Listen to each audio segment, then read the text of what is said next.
नमस्कार, आप देख रहे हैं डे न्यूज में आपके साथ हूं ज्योति शर्मा। आइए खबरों की शुरुआत करने से पहले एक नजर डालते हैं उन खबरों पर जो बनी हैं आज की सुर्खियां।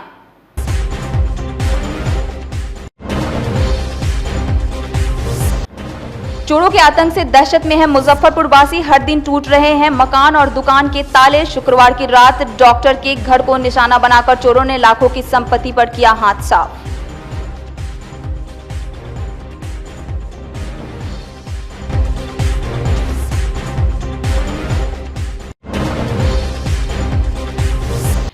कंपनी बाग रोड में एक बार फिर से चला बुलडोजर, फुटपाथी दुकानदारों में मची खलबली।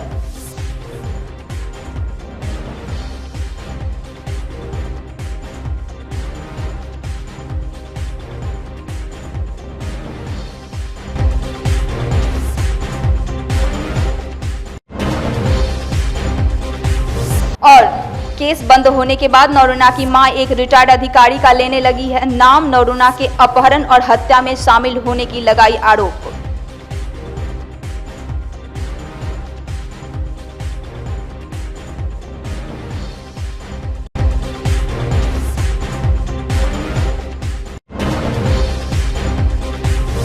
ये थी सुर्खियां और अब खबरें विस्तार से। चोरों के आतंक से शहरवासी दहशत में हैं। आए दिन किसी न किसी मकान या दुकान के ताले टूट रहे हैं। किसी खास मामले में ही पुलिस सक्रियता दिखाती है। शुक्रवार की रात एक डॉक्टर के घर को निशाना बनाते हुए चोरों ने नकदी समेत लाखों की संपत्ति पर हाथ साफ कर दिया। कच्ची पक्की सुस्ता रोड स्थित पटना के पीएमसीएच में कार्यरत डॉक्टर सोनी प्रियंका के घर का लगभग आधा दर्जन ताला तोड़कर चोरों ने पूरे घर को खंगाल डाला। अलमारी में रखे 40,000 कैश, 5 लाख कीमत की ज्वेलरी, जमीन के कागजात समेत लगभग 9 लाख की संपत्ति पर हाथ साफ कर दिया। गृह स्वामी डॉक्टर सोनी प्रियंका पहले मुजफ्फरपुर के ही मेडिकल कॉलेज में कार्यरत थी। पटना के पीएमसीएच में ट्रांसफर होने के बाद से सब परिवार पटना में ही रह रही थी।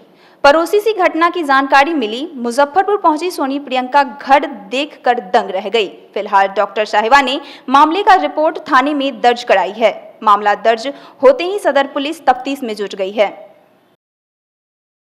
आज हम छुट्टी लेकर के आए हैं। कहाँ पोस्टेड है? Patna medical college. अच्छा, फिर आई तो क्या? आए तो सारा ताला टूटा हुआ था, सिर्फ मेन गेट का ताला लगा हुआ था, बाकी सब अंदर का ताला टूटा हुआ था, दरवाजा खुला हुआ था, सामान सब बिखरा हुआ था, सारा अलमीरा लॉकर सब टूटा हुआ है। क्या क्या नुकसान है? ज्वेलरी, इम्पोर्टेंट फाइल्स था वो सब फाइल गायब है, और घड़ी और टीवी और भी कुछ है जो कि हम मतलब बहुत एक्सेस नहीं कर पाए क्योंकि बहुत सारा सामान अभी तक हम टच नहीं किए थे। तो उसको देखने के बाद मालूम चलेगा कि और क्या क्या है। गोदरेज वगैरह सब तोड़ ताड़ दिया? एक भी चीज़ नहीं छोड़ा है, उसमें कुछ है ही नहीं, सब खाली करके फेंक दिया है। जो उसको लगा कीमती सामान है वो निकाल के ले गया। कितने का ज्वेलरी वगैरह था? ज्वेलरी कम से कम 5 लाख तक का होगा। टोटल नुकसान कितना है? 8-9 लाख। 8-9 लाख का नुकसान। किसी पर शक वगैरह भी आपको? शक तो है, कुछ लोग का धमकी तो मिल रहा था ये, और धमकी डायरेक्ट हमको नहीं मिला है, मेरे पिताजी को मिला था, तो ये उसके बारे में विशेष वही बताएंगे। लोग को मालूम था कि आप यहाँ नहीं है। कहाँ पोस्टेड हैं आप? पटना मेडिकल कॉलेज में डॉक्टर है वहाँ पे? हाँ। अच्छा, तो किसी पर शक वगैरह, किसी का नाम जानती हो कुछ? किसी को नहीं, उसके बारे में हमको धमकी नहीं, शक तो कुछ लोग हैं लेकिन हमसे कोई किसी का टॉक नहीं है डायरेक्ट। मेरे पिताजी से है, उनको धमकी मिली थी, मेरे मम्मी को धमकी मिली थी। इससे पहले कहाँ पोस्टेड थे आप? Shri Krishna medical college Muzaffarpur. बोजहा के एक गांव में 10 साल की बच्ची के साथ दुष्कर्म का मामला सामने आया है। बताया जा रहा है कि बच्ची अपने परिजन के साथ खेत में आलू की कोड़ाई के लिए गई थी। इसी दौरान पास के ही एक नाबालिग युवक ने पैसे का लालच देकर उसके साथ दुराचार किया। रोती बिलखती बच्ची पूरी घटना अपने मां को बताई। मामला दर्ज होते महिला थाने ने आरोपी युवक को गिरफ्तार कर जेल तो भेज दिया। इसके बावजूद गांव के 2 पक्षों के बीच तनावपूर्ण माहौल है। घटना हुई मकई के खेत में, मैंने लड़का के पैसा दे के लालच दे के घींच के ले गया, गलत सलत किया। हमको आया कहा कि कनते कनते कि माँ ऐसे ऐसे किया है, तो हम जाए कहे उसको, तो उसको माँ कह रहे थे जेल में धर दीजिए, फलना धर दीजिए। उसको माँ बच्ची आलू कोड़ने के लिए गए थे और वो उधर से आ रहे थे, देखे ना, तो घुस गए अंदर में, इसको ले गए घींच के, गलत सलत किया। और सनी कुमार अच्छा, वहीं पर का है? हाँ वहीं पर के है, घर तर के है। अच्छा, गलत सलत किया। अब उसको माँ आप बोल रहे हैं कि जेल से निकलेगा तो हम फिर से उठवा लेंगे उसको, ये सब है। क्या सन्नी कुमार दबंग है? हाँ उसको माँ कह रहे हैं। कब की घटना है ये? परसों के घटना है साँझ। परसों कार्रवाई हो रही थी। आरोपी की गिरफ्तारी हो चुकी है इसमें। क्या घटना प्रतीत हुआ है? घटना इसमें अननेचुरल ऑफेंस है। जी, कितने साल की बच्ची है? बच्ची करीब 10 साल की है। मेडिकल वगैरह हुआ? जी। आरोपी कौन है, क्या नाम है उसका? आरोपी सन्नी कुमार। क्या कुछ पिता सुरेश जेल में भेजा है? हाँ जी, जुवेनाइल में भेजा जा रहा है, माइनर है। आरोपी की उम्र कम है क्या? जी। बहुचर्चित नरोना हत्याकांड की सुनवाई में शनिवार को मुजफ्फरपुर की स्पेशल कोर्ट ने सीबीआई को सुप्रीम कोर्ट में दाखिल किए गए रिपोर्ट को यहां प्रस्तुत करने को कहा। नरोना मामले को सीबीआई ने क्लोजर रिपोर्ट लगा दिया है। अब आगे कोई उम्मीद ना देखते हुए नरोना की मां मैत्री चक्रवर्ती खुलकर बिहार के एक बड़े रिटायर्ड अधिकारी का नाम लेने लगी है। मैत्री चक्रवर्ती ने कहा कि इस मामले में पकड़े गए 6 लोगों ने भी कोर्ट में खड़ा होकर उस अधिकारी का नाम लिया है। इसके बावजूद सीबीआई कुछ नहीं कर सकी। जो करेगा करेगा, सीबीआई इतना गंदा काम करेगा तो कोई जानकारी, इतना अच्छा ऑफिसर काम करके भी इस तरह का, खाली ड्यू टू गुप्तेश्वर पांडे दिए मीडिया में, ड्यू टू गुप्तेश्वर पांडे, इसीलिए इतना बड़ा खेल हमारा साथ हो रहा है। इतना बड़ा खेल ड्यू टू गुप्तेश्वर पांडे। हम मरे हैं, मरना चाहते हैं, किंतु गुप्तेश्वर पांडे इतना बड़ा खेल नहीं खेल सकता। सीबीआई इतना बड़ा जांच एजेंसी हार नहीं मान सकता। क्या खेल है, क्या खेल लगता है आपको? खेल बहुत बड़ा खेल हो रहा है, पूरा शहर जानता है।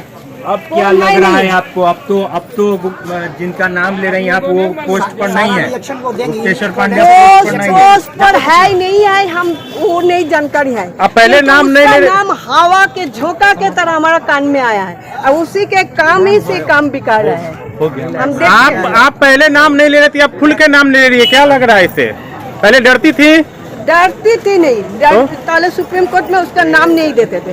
6 गो के सीबीआई पकड़े थे, उन लोग तो कोर्ट में बोले थे उसका नाम, उसका वकील तो कोर्ट में बोले थे। देखिए, ये चूंकि अब ये मामला न्यायालय के अंतर्गत है, जो यहाँ के स्पेशल जज हैं उनके पास है, सीबीआई ने क्लोजर रिपोर्ट फाइल कर दिया है, इसमें फाइनल फॉर्म फाइल किया है और जो रेमेडी अवेलेबल है इन्फॉर्मेंट के पास, उसी के तहत एक आवेदन दी गई है कि जो एपेक्स कोर्ट ऑफ इंडिया में जो स्टेटस रिपोर्ट फाइल किया गया था, it is part of the investigation, उसको भी honourable apex court of India से लेके इस कोर्ट में दाखिल करें ताकि उसका निरीक्षण किया जा सके और निरीक्षण करने के उपरांत आगे की कार्रवाई की जा सके। आज उसी पे सुनवाई हुई है। सीबीआई ने रिजॉइंडर फाइल करने के लिए समय ले लिया है। अगली डेट 16 तारीख को निश्चित हुई है। 16 तारीख को सुनवाई के बाद न्यायालय द्वारा आदेश पारित किया जाएगा। पीपी भी आया है? हाँ, सीबीआई की पीपी आई है, तो निश्चित रूप से वही सबमिशन किया है उन्होंने, समय वही मांगे हैं न्यायालय से कि हमको समय दिया जाए, हम रिजॉइंडर फाइल करना चाहते हैं। जिला प्रशासन ने एक बार फिर से कंपनी बाग रोड को अवैध कब्जे से मुक्त कराया है। नगर आयुक्त एसडीओ पूर्वी और नगर डीएसपी के नेतृत्व में शनिवार को सड़क किनारे से एक दुकान को उजाड़ दिया गया। इस दौरान दुकानदारों ने विरोध भी जताया, लेकिन पुलिस फोर्स के सामने उनकी एक नहीं चली। फोर्स के पहुंचते दुकानदार सामान समेट भागने लगे, जिसे जैसा हुआ सामान बचाने में लगे रहे। एसडीओ पूर्वी कुंदन कुमार ने कहा, इस रोड पर नजर रखी जाएगी, साथ ही अन्य जगहों को भी अतिक्रमण से मुक्त कराने का अभियान जारी रहेगा। जी सर, आज क्या अभियान चलाया गया, कहाँ से कहाँ तक? जैसा कि आप जानते हैं कि डीएम मुजफ्फरपुर रेसिडेंस से लेकर के पोस्ट ऑफिस चौक तक नगर निगम द्वारा नीतिगत निर्णय लिया गया है कि ये नो वेंडिंग जोन है। इसके बावजूद भी लगातार हम लोग अभियान चलाते आ रहे हैं, लेकिन उनके द्वारा लगातार वेंडिंग का कार्य किया जा रहा है। उसी परिप्रेक्ष्य में जिलाधिकारी महोदय द्वारा कल काफ़ी गहरा क्षोभ व्यक्त किया गया कि आप लोगों के द्वारा चाहे तो आदेश ना निकाला जाए और यदि आदेश निकाला जाए तो उसका अक्षरशः अनुपालन करवाया जाए। इस क्रम में आज नगर आयुक्त महोदय, टाउन डीएसपी साहब और मेरे द्वारा वहाँ पर स्थल पर निरीक्षण किया गया, तो काफ़ी वहाँ पर अफरा तफरी था और काफ़ी लोग गलत तरीके से वहाँ पे वेंडिंग कर रहे थे। बहुत सारी चीज़ों को जब्त भी किया गया है। और वहाँ लगातार छापेमारी का कार्य किया जाएगा। रोज़ लगभग हमारा नियमित वहाँ पे छापेमारी होगा और उसके बाद ही हम लोग मतलब इस समस्या से निजात पाएंगे। इसके अतिरिक्त भी अन्य क्षेत्रों में जहाँ जहाँ हम लोगों ने अतिक्रमण हटाया था वहाँ पे पुनः अतिक्रमण मुक्ति अभियान चलाया जाएगा। और फैमिली प्लानिंग ऑपरेशन के 1 साल बाद मुजफ्फरपुर के मोतीपुर की एक महिला गर्भवती हो गई। इस मामले को लेकर महिला ने जिले के कंज्यूमर कोर्ट में 11 लाख के हर्जाने का मुकदमा ठोक दिया। इस मामले में स्वास्थ्य विभाग के प्रधान सचिव और मोतीपुर पीएचसी के प्रभारी समेत 4 लोगों को अभियुक्त बनाया गया है। महिला फूल कुमारी देवी ने बताया कि 2019 में उसने मोतीपुर पीएचसी में फैमिली प्लानिंग ऑपरेशन कराया था। पिछले महीने गर्भवती हो गई। मोतीपुर पीएचसी पहुंची तो वहां के डॉक्टरों ने भगा दिया। उसके बाद महिला सीधे कोर्ट पहुंच गई। महिला के अधिवक्ता सुबोध कुमार झा ने बताया है कि सुनवाई की अगली तारीख 16 मार्च तक तय की गई है। बच्चा रह गया, उसी के लिए आया है। और पहले से 4 था बच्चा, ऑपरेशन करा लिए है, हमको बच्चा नहीं चाहिए दोबारा, तो केस करने के लिए आया। केस करने जी, क्यों? हमको बच्चा नहीं चाहिए, 5वां बच्चा। क्या हो गया है ऐसा? तो बच्चा ठहर गया। ऑपरेशन करा? जी, ऑपरेशन करा लिए। ऑपरेशन कहाँ कराई थी? मोतीपुर सरकारी हॉस्पिटल। क्या बोला वहाँ डॉक्टर? बोला ऐसे जाइए, कागज उगज मांगा है, तो कहाँ से जाइए, बोल पैसा खर्चा होगा 30-40 हज़ार रुपया से पटना जाएगा, लेकिन हम कुछ नहीं करेगा, आपका 2 रुपया लगेगा। ऐसा बोला? हाँ, ऐसा बोला। ऑपरेशन फेल हो गया सो बताए थे? नहीं बताए। नहीं बताए? नहीं। तो अभी कैसे पालेगी बच्चा ये सब? तो इसी के लिए कुछ सोचना होगा। इसी के लिए कोर्ट आई है। इसमें लापरवाही देखिए, इसमें सरकार की जो उच्च स्तरीय जो व्यवस्था है वह बिल्कुल ही फेल्योर साबित हो रही है इस मामले में, जिसके आलोक में हमने प्रधान सचिव स्वास्थ्य विभाग, कार्यपालक निदेशक सह सचिव स्वास्थ्य विभाग, राज्य स्वास्थ्य समिति बिहार, उप निदेशक परिवार नियोजन और प्राथमिक स्वास्थ्य चिकित्सा पदाधिकारी प्राथमिक स्वास्थ्य केंद्र मोतीपुर के अगेंस्ट में हमने न्यायालय में परिवाद दाखिल किया है, जिसकी सुनवाई 16 मार्च को होनी है। और यह मामला अति गंभीर कोटि का मामला है और जिससे सरकार की जो व्यवस्था है इस पर बहुत ही बड़ा कुठाराघात है। फिलहाल पीड़िता के लिए?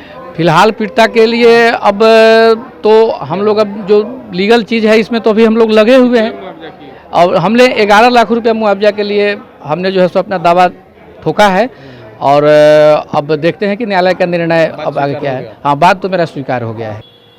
8 मार्च को अंतर्राष्ट्रीय महिला दिवस पर स्वास्थ्य विभाग की ओर से विशेष रूप से 45 से 60 वर्ष की महिलाओं को कैंप लगाकर कोरोना का टीका दिया जाएगा। इसे लेकर जिले में पहले से चल रहे सभी 74 केंद्रों पर विशेष व्यवस्था की गई है। जिलाधिकारी प्रणव कुमार ने महिलाओं से अपील की है कि वे बेफिक्र होकर कोरोना का टीका लगवाएं। स्वास्थ्य विभाग के निर्देशानुसार विशेष रूप से महिलाओं के लिए कोविड वैक्सीनेशन कार्यक्रम का आयोजन किया जा रहा है। इसके अंतर्गत 45 वर्ष से ऊपर 60 वर्ष से नीचे की जो भी महिलाएं जो भी किसी भी बीमारी से ग्रस्त हैं, कोमॉर्बिड कंडीशन है, वो अपने नज़दीकी स्वास्थ्य जो प्राथमिक स्वास्थ्य केंद्र है, सदर अस्पताल या कोई भी ऐसा आइडेंटिफाइड हॉस्पिटल है जो कि कोविड वैक्सीनेशन करने के लिए नामित किया गया है, वहाँ जा कर के कोविड वैक्सीनेशन अपना करा सकती हैं और उसके 60 वर्ष से ऊपर की महिलाएं भी आकर करा सकती हैं। इसमें विशेष रूप से प्रसारित करने के लिए हम लोगों ने सभी आशा वर्करों को, आशा फैसिलिटेटर को, जीविका दीदियों को डायरेक्शन दिया है ताकि उनके माध्यम से अधिकाधिक संख्या में महिलाएं आकर अपना कोविड वैक्सीनेशन कराएं। और अंतर्राष्ट्रीय महिला दिवस के अवसर पर इसका आयोजन किया जा रहा है जो कि विशेष रूप से उल्लेखनीय है और हम लोग चाहेंगे कि बड़ी संख्या में अपनी महिलाएं जो इस कैटेगरी में फॉल करती हैं कंसर्न अपने स्वास्थ्य केंद्र पर, पीएससी पर या सदर अस्पताल में आकर के निश्चित रूप से अपना टीकाकरण कराएंगे। कितने सेंटर बनाए गए हैं और कितने डोज? पूरे जिले में करीब 74 सेंटर हमारे वर्तमान में कार्यरत हैं और इन 74 सेंटर्स पे टीकाकरण का कार्य चल रहा है और अब वर्तमान में यह सुविधा भी है जिसमें कि कोई भी व्यक्ति जो इस कैटेगरी में फॉल करता है वो घर बैठे भी कोविन पोर्टल पर अपनी एंट्री डाल करके अपने आप को रजिस्टर कर सकता है और डेट और समय स्थान चिन्हित कर सकता है, चयनित कर सकता है कि उसे कहाँ टीकाकरण। फ्रंटलाइन वर्कर के रूप में मैंने भी आज अपना दूसरा डोज लिया है। कहीं किसी तरह की अफवाह की बात नहीं है। आप लोगों ने समाचार पत्रों के माध्यम से सभी लोगों ने देखा भी है कि माननीय प्रधानमंत्री जी ने, माननीय मुख्यमंत्री जी ने, सभी लोगों ने टीका लिया है और सबसे बेहतर है सभी लोग। मैं बिल्कुल जिला प्रशासन की ओर से आश्वस्त करता हूं कि इस तरह की कोई बात नहीं है और टीका लेना सभी के लिए बेहतर है। चमकी बुखार के मद्देनजर जिला प्रशासन ने कमर कस ली है। शनिवार को जिला अधिकारी प्रणव कुमार ने हरी झंडी दिखाकर चमकी को धमकी बैनर के तहत 25 जागरूकता रथ की गाड़ियों को रवाना किया, जिसके माध्यम से हर प्रखंड के गांव-गांव में जागरूकता अभियान चलाया जाएगा ताकि सभी को चमकी के लक्षण, चमकी के बारे में और अगर बुखार या कुछ हो तो क्या करना चाहिए इसके बारे में जानकारी दी जाएगी। इस दौरान जिला अधिकारी प्रणव कुमार ने कहा कि चमकी बुखार को लेकर जिला प्रशासन ने कमर कस ली है। चमकी को पूरी तरीके से भगाना चाहते हैं, जिसको लेकर कम समय में ज्यादा से ज्यादा लोगों तक जागरूकता अभियान को पहुंचाना चाहते हैं। देखिए, चमकी को धमकी और हम लोग पूरी तरह से कमर कस लिया हम लोगों ने कि चमकी को भगाना है और कम से कम समय में हम लोग सभी लोगों को जागरूक करना चाहते हैं। इसके लिए तरह तरह के उपाय अपनाए जा रहे हैं, जिसके अंतर्गत हम लोगों ने पहले नुक्कड़ नाटक को रवाना किया था और नुक्कड़ नाटक का कार्यक्रम चल रहा है। अभी आज 25 वाहनों से प्रचार रथ रवाना किया गया है, जिसको कि लगातार प्रत्येक प्रखंड के प्रत्येक पंचायतों में इसका प्रचार प्रसार किया जाएगा और हम लोग बिल्कुल आश्वस्त हैं कि जो तैयारियां हम लोग कर रहे हैं निश्चित रूप से चमकी पर काबू पाने में हम लोग सफल, जिला प्रशासन पूरी तरह से सफल है। ये लगातार चलती रहेगी। ये पूरे गर्मी के महीनों में लगातार गाड़ियां चलती रहेंगी। ये स्वास्थ्य विभाग की गाड़ियां हैं जिस पर बैनर लगा करके और स्पीकर फिट करके लोगों के बीच प्रचार प्रसार किया जाएगा। कल यानी रविवार को होने वाली सीनेट की बैठक से पहले शनिवार को बिहार विश्वविद्यालय के कुलपति से छात्र राजद के प्रदेश प्रधान महासचिव चंदन यादव के नेतृत्व में एक प्रतिनिधि मंडल ने विश्वविद्यालय की समस्याओं को लेकर वार्ता की, जिसमें बीते दिन छात्र राजद के द्वारा 7 सूत्री मांगों को लेकर धरना दिया था। उन मांगों पर कुलपति से बातचीत की गई, जिसमें से 4 मांगों पर कुलपति ने छात्र राजद के प्रतिनिधि मंडल को भरोसा दिलाया, साथ ही अन्य मांगों पर 15 दिनों का समय मांगा है। इस बारे में जानकारी देते हुए छात्र राजद के प्रदेश प्रधान महासचिव चंदन यादव ने बताया कि छात्रों की समस्याओं पर कुलपति ने राजद के प्रतिनिधि मंडल से वार्ता में भरोसा दिलाया है। कुलपति से हमारी मांगों को लेकर वार्ता हुई। विश्वविद्यालय प्रशासन के द्वारा हम लोग को बुलाया गया था। हमने अपने शिष्टमंडल के साथियों के साथ विश्वविद्यालय प्रशासनिक भवन पहुंचा, वहां कुलपति मौजूद थे। कुलपति से वार्ता हुई, उन्होंने भरोसा दिलाया है और कहा है जो छात्र का भविष्य 19-21 के छात्र पार्ट 1 का फॉर्म भरे, जिनका परीक्षा फॉर्म रिजेक्ट कर दिया गया, उनके भविष्य अभी अंधकार में है। उनको लेकर छात्र राष्ट्रीय जनता दल शुरू के दिन से ही आंदोलन कर रही है। उसी के आंदोलन के कड़ी में आज कुलपति महोदय ने वार्ता के दौरान ये भरोसा दिलाया है निश्चित रूप से हम इन समस्याओं का समाधान करेंगे, छात्र हितों का ख्याल रखेंगे और साथ ही साथ संबंधित व्यक्तियों पे, या कर्मचारी हो या अधिकारी हो, यूनिवर्सिटी के हैं या कॉलेज को, मैं उन पे कार्रवाई करूंगा और बाद बाकी जो हमारी मांगे रही है उन पे भी उन्होंने एक निश्चित समय देकर हम लोग को कहा है जल्द ही इन समस्याओं का समाधान निकालने का हम लोग हर संभव कोशिश करेंगे। अगर ऐसा नहीं होगा तो आगे क्या रहेगा? निश्चित रूप से छात्र राष्ट्रीय जनता दल ने अपने धरना में घोषणा किया था कि अगर ऐसा नहीं होता है, छात्र राष्ट्रीय जनता दल की मांग विश्वविद्यालय प्रशासन के द्वारा नहीं मांगी जाती है, तो हम लोग आगे अपनी आंदोलन को और तेज करेंगे। कितने दिनों के समय में ये मतलब समस्या को निदान, ऐसे कोई समय भी निर्धारित? ये 15 दिनों के 4 समस्या जो हम लोग का रहा है उन्होंने निदान करने का काम किया। बाद बाकी के लिए उन्होंने 15 दिन का समय लिया है। जैसे थर्ड पार्ट का रिजल्ट के लिए उन्होंने ये समय लिया है और दूसरा उन्होंने ये कहा है जो भ्रष्टाचार है, भ्रष्टाचार पे जल्द ही हम कार्रवाई करेंगे। उन्होंने 5 सदस्यीय कमेटी भी बनाई है, उच्च स्तरीय कमेटी बनाई है। उन्होंने कहा जैसे ही कमेटी रिपोर्ट सौंपेगी वैसे ही संबंधित लोगों पे, जिन लोगों के कारण आज बच्चे का फॉर्म रिजेक्ट किया जा रहा है, उन पे हम कार्रवाई करेंगे। शब-ए बारात पर्व के मौके पर शहर के कब्रिस्तानों में साफ सफाई और लाइट मरम्मती कराने को लेकर शनिवार को महानगर राजद अल्पसंख्यक प्रकोष्ठ के अध्यक्ष पाले खान के नेतृत्व में एक प्रतिनिधि मंडल ने मेयर सुरेश कुमार को ज्ञापन सौंपा। पाले खान ने बताया कि शब-ए बारात पर मुस्लिम समुदाय के लोग अपने पूर्वजों के कब्र पर दुआ करने कब्रिस्तान जाते हैं। साफ सफाई नहीं होने के कारण पर्व के दिन लोगों को काफी परेशानियों का सामना करना पड़ेगा। आज महापौर से मिलकर युद्ध स्तर पर पूरे शहर के कब्रिस्तानों की सफाई एवं लाइट मरम्मती को लेकर आग्रह किया गया है। देखिए, आगामी 29 या 28 मार्च को शब बारात पर्व आने वाला है, जिसमें मुस्लिम समुदाय के लोग जो हैं वो अपने पूर्वजों के कब्र पर जा कर के दुआ करते हैं। और जो कब्रिस्तान के हालात हैं शहर के, वो पूरा एकदम जंगल झाड़, सफाई नहीं होने के कारण जंगल झाड़ से पड़ चुका है। कई लाइटें ख़राब हैं कब्रिस्तानों की। तो आज हमने अपने महानगर राजद अल्पसंख्यक प्रकोष्ठ की ओर से माननीय महापौर से मिलकर के ज्ञापन सौंपा है और उनसे हम लोगों ने आग्रह किया है कि शब बारात के मौके को देखते हुए युद्ध स्तर पर शहर के कब्रिस्तानों की सफाई कराई जाए और जो भी लाइटें ख़राब है और जो पानी की व्यवस्था जो होती है वो सब सुनिश्चित किया जाए। समाजसेवी तारा देवी के द्वितीय पुण्यतिथि के अवसर पर नागरिक मोर्चा के द्वारा शनिवार को खुदीराम बोस स्मारक स्थल पर श्रद्धांजलि सभा का आयोजन किया गया, जिसमें मोर्चा के महासचिव मोहन प्रसाद सिन्हा, डॉक्टर हरिकिशोर प्रसाद सिंह, अंजनी कुमार पाठक सहित उपस्थित लोगों ने उनके चित्र पर पुष्प चढ़ाकर श्रद्धासुमन अर्पित किया। तारा देवी का पिछले साल मार्च में निधन हो गया था। वह पूर्ण रूपेण से सात्विक प्रकृति की महिला थी। आज नागरिक मोर्चा के ओर से हम लोग जो है सो शहीद खुदीराम बोस स्मारक पर इकट्ठा हैं और मोहन प्रसाद सिन्हा जी ने इस कार्यक्रम को आयोजन किया है और हम लोग उनके ऋणी हैं।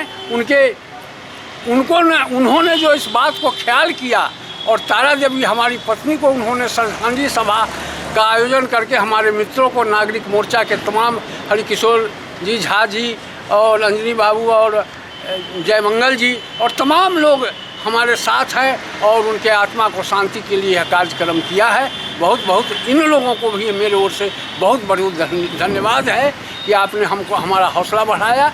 और मैं चाहता हूं कि पिछले साल इस कार्यक्रम को भव्य रूप दिया जाए। पूरे तैयारी के साथ हम कार्यक्रम आयोजित करेंगे। मुजफ्फरपुर जिला खादी ग्राम उद्योग में एमएसएमई भारत सरकार के सौजन्य से कुंभकारों को इलेक्ट्रॉनिक चाक दिया गया।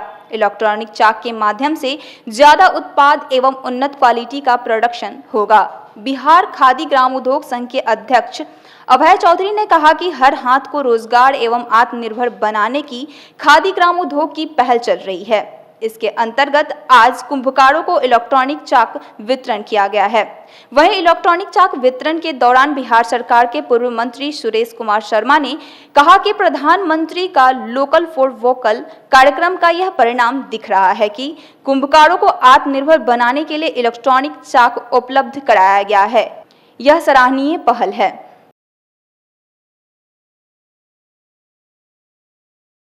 ये हम नए बिहार खादी ग्राम उद्योग संघ के अध्यक्ष बने हैं और हमारा अभी बराबर कार्यक्रम चल रहा है, सभी क्षेत्र में घूम रहे हैं और हमारे डायरेक्टर साहब का बहुत ही सहयोग है कि कैसे खादी का विकास हो और इनका सहयोग से हमको उम्मीद है कि पूरे बिहार के खादी संस्थाओं में एक नया जान आएगा और आगे काम बढ़ेगा, बेरोजगार लोगों को रोजी रोटी मिलेगी। ये हमें आशा है। यह सोच हमारे यशस्वी प्रधानमंत्री की सोच बहुत ही उत्तम है और कारगर होने में तो कहीं से भी इसमें कोई शक नहीं है, चूँकि कुम्भकार भाई बहन हमारे इस काम को करते ही हैं, लेकिन उनको आज इसको ट्रेनिंग दी गई और बिजली से चालित चाक दिया गया। तो इससे दो फ़ायदा हुआ। एक फ़ायदा तो ये हुआ कि उनको रोज़गार सृजन जो प्रधानमंत्री का है उसमें उनको काम मिला और काम को अपग्रेडेशन हुआ और अपग्रेडेशन के साथ जो पर्यावरण में जो प्लास्टिक का यूज़ हम लोग करते हैं और उसका सब्स्टिट्यूट बहुत लार्ज स्केल में नहीं मिल पाता था, वह आज ये इस चाक को देने से वह लार्ज स्केल में कुल्हड़ बनाएंगे, चाय पीने का बनाएंगे, ग्लास बनाएंगे और सारा उसको पानी रखने का बर्तन बनाएंगे और सब काम जो करेंगे इससे पर्यावरण में लाभ होगा और वह मिट्टी का सामान मिट्टी में मिल जाएगा इसलिए ये रोजगार के साथ पर्यावरण से जुड़ा हुआ यह मामला है। हम समझते हैं कि हमारे प्रधानमंत्री जी की सोच बहुत दूर की है कि इनको अपग्रेडेशन भी काम में हुआ, काम की क्षमता भी बढ़ी, और जो स्वरोजगार योजना जो हम कहते हैं कि हम समृद्ध भारत बनाने के काम कर रहे हैं, आत्मनिर्भर भारत बनाने का काम कर रहे हैं, उसका यह स्वरूप है। और इस तरह से अन्य क्षेत्रों में भी खादी से जुड़े हुए भी, खादी का विभाग के हमारे डायरेक्टर हैं, ये सब लोग और भी काम यहाँ शुरू करेंगे।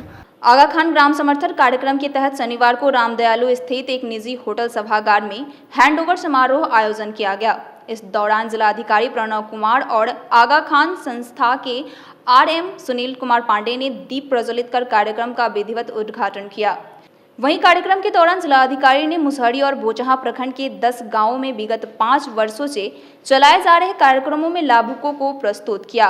आगा खान समर्थन कार्यक्रम के डायरेक्टर सुनील कुमार ने बताया कि इस कार्यक्रम के तहत रोजगार सृजन, सौर ऊर्जा, लाठी क्लस्टर, मधुमक्खी पालन, जैविक खेती आदि की जानकारी, ट्रेनिंग और बैंक लोन की व्यवस्था की गई, जिससे ग्रामीण क्षेत्रों के ग्रामीण रोजगारों को अवसर मिल सके। का कार्यक्रम आगा खान ग्राम समर्थन कार्यक्रम भारत द्वारा मुजफ्फरपुर जिले के 10 गांव में होलिस्टिक रूरल डेवलपमेंट प्रोजेक्ट का जो संचालन पिछले 5 वर्षों में किया गया, उसी का जो समुदाय स्तर पर हैंडओवर के लिए प्रस्तावित कार्यक्रम था, जिसमें आदरणीय जिलाधिकारी महोदय मुजफ्फरपुर ने मुख्य अतिथि के रूप में शिरकत किया। और इन 10 गांव में जो पिछले 5 वर्षों के दरमियान काम किए गए थे, स्वास्थ्य पे, शिक्षा पे, जीविकोपार्जन पे और इंटरप्राइज डेवलपमेंट पे, इन सब चीज़ों के लिए उन गांव वालों को भी बुला करके और ये सारी चीज़ें उनको हस्तांतरित की गई। यही आज के कार्यक्रम का मुख्य विषय वस्तु था। कुल कितने लोगों को हैंडओवर किया गया? पिछले इन 10 गांव में हम लोगों ने लगभग हर गांव में एक स्कूल, हर गांव में एक आंगनबाड़ी का सौंदर्यीकरण के साथ उनका infrastructure development, teaching learning material का निर्माण किया। सभी गांव में पीने के साफ पानी की व्यवस्था की गई। सभी गांव में सौर ऊर्जा आधारित सिंचाई पंप का निर्माण किया गया। सभी गांव में जो है महिलाओं को इंटरप्राइज की ट्रेनिंग दी गई, जिसमें वो लोग लाख का चूड़ी निर्माण किया, उन्होंने शहद का निर्माण लीची आधारित, तो इन सभी चीज़ों का आज हस्तांतरण किया गया। उर्दू निर्देशालय मंत्रिमंडल सचिवालय विभाग द्वारा शनिवार को अम्रपाली ऑडिटोरियम में फ्रॉग ए उर्दू सेमिनार एवं मुशायरा का आयोजन किया गया। कार्यक्रम के संबंध में प्रभारी पदाधिकारी जिला उर्दू भाषा कोषांग ने बताया कि फ्रॉग ए उर्दू कार्यक्रम में मुशायरा के साथ साथ उर्दू भाषा के विकास को लेकर सेमिनार का भी आयोजन किया गया है। कार्यक्रम में जिला के वरीय पदाधिकारियों के साथ कई शायरों ने अपनी नज्म पेश की। आज का कार्यक्रम राजभाषा विभाग के उर्दू निदेशालय के द्वारा आयोजित की गई है। उसी परिप्रेक्ष्य में 6 मार्च शनिवार को हम लोगों ने इसका इनेकाद किया है। फ़रोग़ उर्दू का सेमिनार और दूसरे आप में इसका मुशायरा का कार्यक्रम रखा गया है। इसमें मकाला नगार आए हुए हैं। जिला पदाधिकारी ने इसकी सदारत की है, उनकी अध्यक्षता में ये प्रोग्राम शुरू किया गया। इसका मकसद है उर्दू ज़बान जो भाषा आम बोलचाल की भाषा है, इसको फ़रोग़ देना, लोगों में ज़्यादा से ज़्यादा पहुंचाना, इसके तरफ दिलचस्पी बढ़ाना आवाम का, यही इसका मकसद है। ताकि एक भारतीय ज़बान है जो गंगा जमुनी तहजीब से मुताल्लिक़ है, इसका हर जगह लोग नफ़रतों के दीवार को हटा करके लोग एक दूसरे में समावेशित हो, सम्मिलित हो और इसको अपना समझे, किसी धर्म का, किसी मज़हब का ज़ुबान उर्दू नहीं समझे, ये हिंदुस्तान की ज़ुबान है। इसी मकसद से इस तरह को प्रोग्राम आयोजित। आज की खबरों में इतना ही। फिर मिलेंगे कुछ नई खबरों के साथ। तब तक के लिए हमारी डे न्यूज़ टीम को दीजिए इजाज़त। नमस्कार।